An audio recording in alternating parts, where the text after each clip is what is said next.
Hello and good morning, listeners. Welcome back to Almus Market Mornings, your daily dose of global financial updates. I'm your host, Swaraj Rajagopal, and we have got you covered on everything from currency shifts to pivotal central bank decisions and important speeches. Plus, you'll gain expert analysis on macroeconomic data that's shaping the market narrative right now. Join us for this episode and navigate the markets with confidence.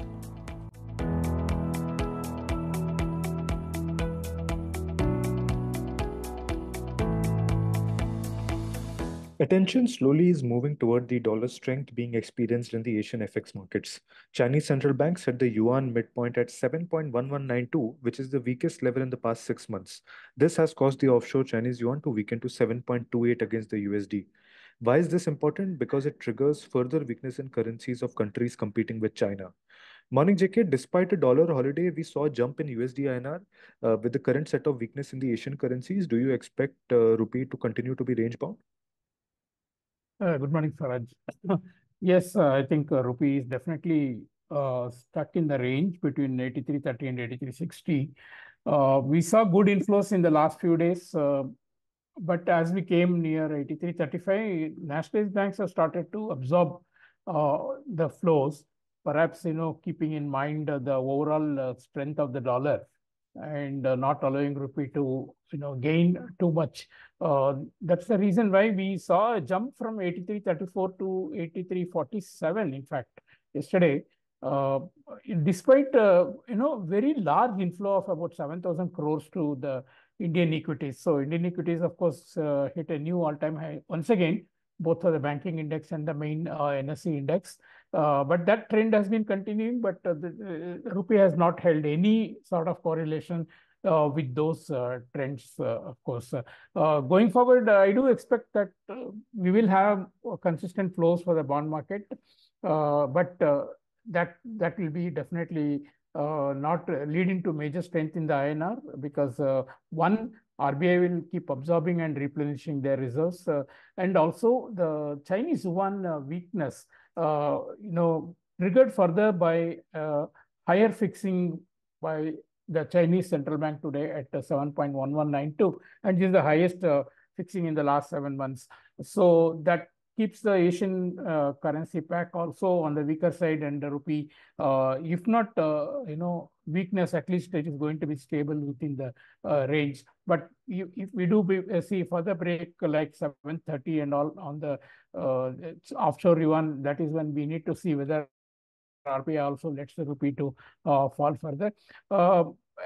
It's also an interesting day for the global markets because we have another three central bank rate decisions today. First of them will be Indonesian central bank. Last meeting, they hiked rate by 0.25%, purely to protect their currency from further weakness. Now, although their inflation is lower, even in this meeting, they are expected to hold the rate steady and not indulge in any sort of dovish policy because the Indonesian rupiah still trades at 2020 lows. Then we are following it up with Swiss National Bank, who had cut 0.25% in their previous meeting, and this meeting also they're expected to follow the same path, bringing down the rate by 0.25%. Yes, this has the other side of the problem. They have very strong currency, and they wouldn't mind a bit of weakness in the currency because of monetary policy easing. UK Central Bank announces their decision at 4:30 p.m. India time, and yesterday we had their inflation number. The year-on-year inflation hit the target at 2%, and this would have led some people to think that BOE may be on the way to cutting rate today. But yes, I think going by their recent statements that they are looking more at the services side inflation, which remains quite high, and also the wage pressures. They are not going to hurry to get into a rate cut today. Most likely, the market discounting shows that there will be a rate cut in the August. Of course, we always hear about the central bank saying that they remain data dependent, and that's what they would also say today. Now, finally, we have an important number. The weekly jobless claims from US, which normally used to be a routine affair. But I think having seen steady rise in the claims from 2,16,000 to around 2,42,000 last week, Now the focus is on whether it further increases or remains at a higher level, because that's a key indicator as far as the US economic job market is concerned, and also the monetary policy for the central bank. So any further weakness there or higher claims, I mean, would mean that job market is cooling further, and market may tend to discount at definitely two rate cuts, if not three. So we are on a important day, and US coming back from holiday also means that we will have a little more volatility today compared to yesterday. Thank you.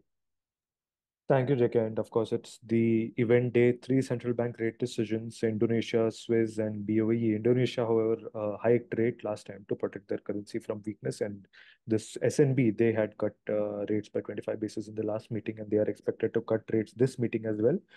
BOE, as JK mentioned, might keep a data-dependent approach and not cut in this meeting. Coming on to the domestic markets, rupee was stuck in a range between 83.30 and 83.60, but yesterday's strength in rupee was stopped as RBI intervened to absorb flows. So consistent flows from the bond market, but it won't lead to any major strength in rupee as RBI will build on its reserves. That's it from us today. Thank you so much for listening. Tune in tomorrow for the latest in the financial markets.